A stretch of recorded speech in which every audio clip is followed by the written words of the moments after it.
Momen haru anak tukang parkir di Tuban bersama ayahnya sujud syukur di pinggir jalan ternyata lolos jadi Bintara Polri. Beredar sebuah video yang memperlihatkan anak dan ayahnya yang diketahui merupakan seorang juru parkir sujud syukur di pinggir jalan. Hal itu dilakukan lantaran sang anak yang diketahui bernama Dwi Teddy Agung Prasetya lolos tes jadi Bintara Polri. Video momen haru tersebut salah satunya diunggah oleh akun Instagram @polres_tuban terkini.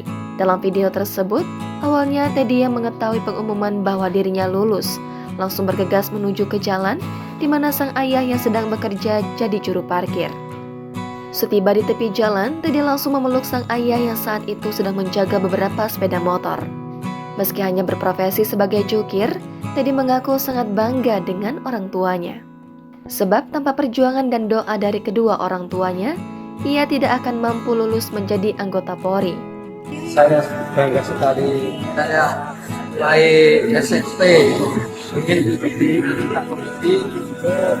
murni tidak pakai uang. Ya, saya berdoa dan semoga kedepannya supaya mendapat nilai yang bagus.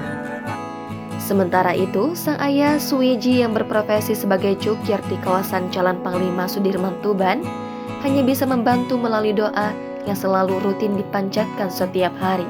Hal yang sama juga dilakukan sang ibunda Wastuti yang berprofesi sebagai penjahit. Terlihat sesampai di rumah, Teddy bersama sang ibunda bersama-sama melakukan sujud syukur. Untuk meraih mimpinya tersebut, Teddy telah mempersiapkan diri saat duduk di bangku SMP. Sejak saat itu, ia berlatih fisik secara mandiri setiap hari, mulai dari lari, push up, pull up, sit up rutin dilakukannya selama 2 jam hingga saat ini. Jangan lupa subscribe, share, komen, dan like ya!